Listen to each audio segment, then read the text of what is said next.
Everyone, welcome to my channel সিজেস creation. তো দেখো আজকে আমাদের বাড়িতে এক নতুন আত্মীয় এসেছে।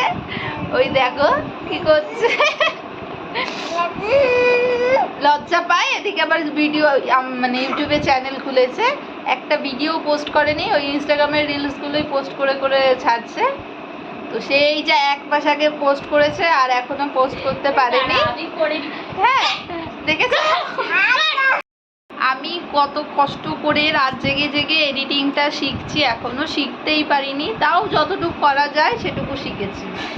তো সেটাও তো মানুষ শেখে, এডিটিংটাও করতে পারে না, তার নাকি সময় নেই বল। তো আসে, রোজই আসে, কিন্তু সে আর ভিডিওই করে না, আর এডিটিং করবে কি করে। দেখো এই দেখো আমাদের একটা বাচ্চা ছেলে, আমার চেষ্টা করছে। বাচ্চা ছেলে খেলে, ঠিক আছে। সিজন যদি এই ভিডিও তুই ছেড়েছিস না, তোকে মেরে ফেলে দেবো, দেখবি। কেমন ল্যাপটে মেরে বসে আছে, সেই সব ভিডিও সিজন বন্ধ করে। আচ্ছা যাই হোক, ওকে আর নেবো না, লজ্জা পাচ্ছে। এইরকম ভাবে বসে আছিস তুই, সেই ভিডিও করে যাচ্ছিস। যতগুলো দেখাবো তত ভিউ হবে। আমাকে নোংরা মেয়ে ছেলে বানাচ্ছে।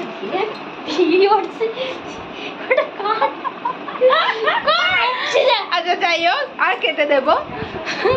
তো এখন তা তোমাদের চোখের এখন কি অবস্থা, তো আমাকে দেখে বুঝতেই পারছো। আমার চোখটা দেখো, জাস্ট দেখতেই পাচ্ছ কি হয়েছে।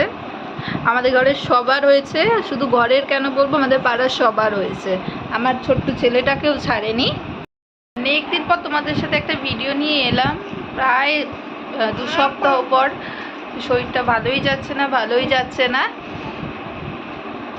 আর সব থেকে বড় কথা, এখন কোনো টপিক পাচ্ছি না, কি নিয়ে কথা বলবো। দেখো আবার এখানে একটা ব্রণ হয়েছে, ছেলের শরীর ভালো না। আর বুঝতেই পারছো, একা একা থাকি, ছেলের শরীর ভালো না, আমার শরীর ভালো না, তো কি করে সব সামলাতে হয়, তাই না। যেটুকু করি, অনেকের মতো আমি কিছুই করি না, কিন্তু যেটুকু করি কিছু তো করতে হয়, পুরো একা করতে হয় নিজেরটা, তাই না। যাই হোক, তোমরা একটু মাঝে মাঝে ওয়েট করবে, ওয়েট করতে করতে একটু আমার পাশে থেকো। তোমরা একটু পাশে থেকো, তাহলেই হয়তো আমি নিশ্চয়ই একদিন সাকসেস হব। আর হলো, আর যাকে একটু আগে আমি দেখালাম, সে আমার পিসি আর কি, মানে আমার বরের বাড়ির তরফ থেকে। এখনো বিয়ে হয়নি, ঠিক আছে। একটা পাত্র দরকার, তোমরা একটা পাত্র খুঁজে দিও। এই যে ঠিক আছে, ফটো দেখে নিও, একটা পাত্র খুঁজে দিবে। হ্যাঁ।